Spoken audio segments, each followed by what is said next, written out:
Hello everybody, today I want to speak with you about TPR or Total Physical Response Method. This method is based on the observation of interaction between parents and their children. So you're also doing it on everyday basis. We can talk about things like, for example, you tell your child, put on your shoes, and he goes and he puts on his shoes.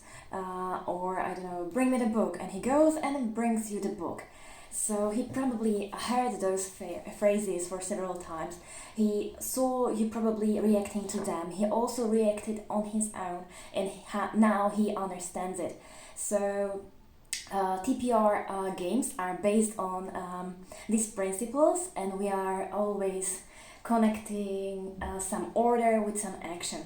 So again, your child will hear the phrase, react to it, and you can also do this action for him before he reacts, and if he enjoys it, he can also produce these sentences or these orders in English for you. For example, if you're playing with him, or for his friend, or I don't know, for a younger sibling, or his toys and so on.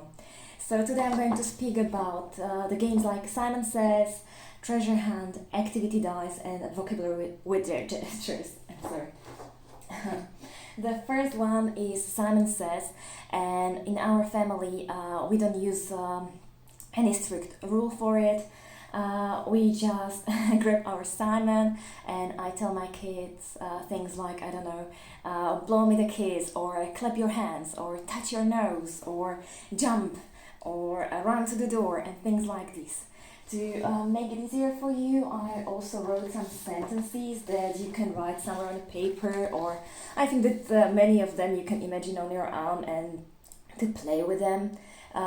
It's not very difficult to create these ideas, but sometimes it can help you to have them somewhere written, because it will always inspire to give more and more orders to your child. So your child can pretend that he, for example, plays the guitar or the piano, that he eats or drinks. You can tell him climb the ladder, bark like a dog, or lie on your back and pedal your legs in the air. Pretend that you are an excavator. This was the favorite of my son in the past. You can also work with the movement. For example, you can tell him move backward 2 steps or move forward. Clap your hands, touch your nose, ears, knee, touch the table, touch the chair. I don't know, touch the sofa, or things that are in your flat or in your house.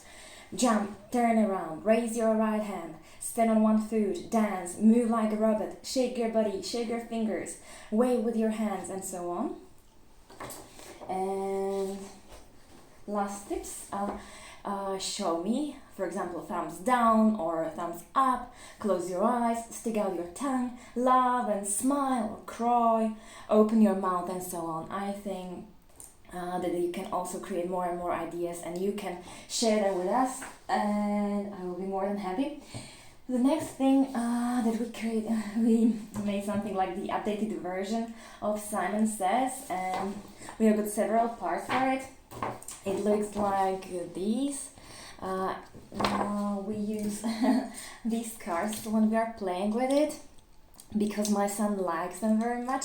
So we put them behind the starting line, and then he has to roll his dice.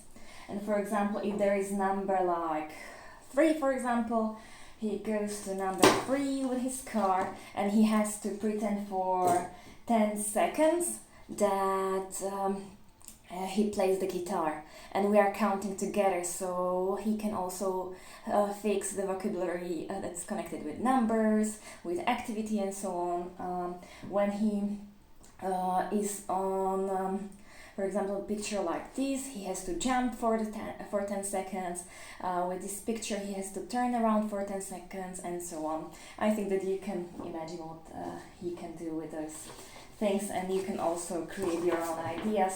If your child also likes, for example, construction vehicles, so he can pretend that he is the excavator or the bulldozer for 10 seconds. He can fly like the bird, or he can walk on his or run on his four like a doggy. He really likes Paw Patrol, so he told me that he wants to have this picture there, because I was always asking him that if he wants me to draw there, for example, do you want there flying bird or flying airplane? Do you want there the excavator or the bulldozer? And we were talking about this vocabulary too. So the next idea now about the treasure hunt. And this one, I can tell that my son loves all of these activities, but he adores treasure hunt, and I know it because he sometimes begs me to prepare this one for him. It's more time consuming for parents, but I think that is a very useful tip that you can try on your own, or maybe that you are doing it very often too. We are doing it like once or twice a week. You have to first think about what will be the treasure. Then you have to put it somewhere. For example, we are using sometimes this kind of treasure chest. You don't have to have something difficult, the box is enough. Then you need pieces of small paper where you will write the clues. We sometimes use, 5 or 10 of these clues, and you have to think about the vocabulary that you want to use. It's very good for fixing the vocabulary connected with the furniture that is in the house or in the flat, or with the things that are in our surrounding. And you can also work with the prepositions, and you can check with this activity if your child already understands those words or if he has some trouble with it. So some clues that I'm using are, for example, look under your white chair, or something like run to the door and back. It's more active. Then look under your book about the bees, because he already knows that he has got only one book about the bees, so he knows where he has to go and where he has to look at. You can write there the title of the book, or any words that you want. This last one, I googled it, and there are so many interesting clues for treasure hunt that I think that you will love it, and you will want to play it more often, because just listen to it. Now that you are playing the game, look in the place where we keep our picture in the frame. So it sounds like from some fairy tale, and there is some kind of mystery in it. I really like these clues from Google too. They're more difficult for my son, but sometimes I add one or two. Not all of them are like this, but I'm combining the activities, the easy words, and also the harder and more difficult clues for him. If you don't want to put into the treasure chest, you can put there some, fruit or another English toy if you want. This is called activity dice, and it's the next tip that I want to show you. It's very easy, and you can take it everywhere, also outside when you're going somewhere.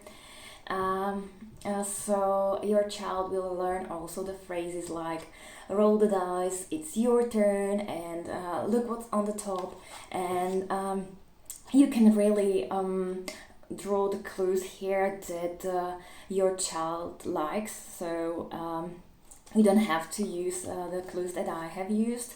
You can create your own. For example, if your child likes animals, you can draw only animal pictures here, and for example, he or she can jump like the froggy, swim like the fish, and fly like the bird.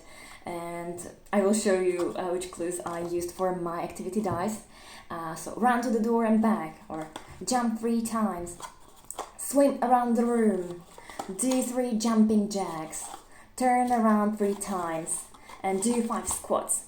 Because I wanted to do more exercises with my kids, and he's really a very active child, and now when we have to be at home it's sometimes more difficult with him, so we try to be as active as possible, and this dice helps me. It's also very good for learning the numbers, because as you could see, for example, here it's written do 3 jumping jacks.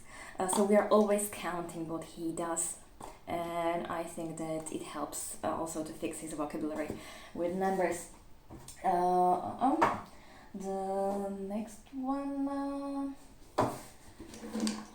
is connected with vocabulary with gestures.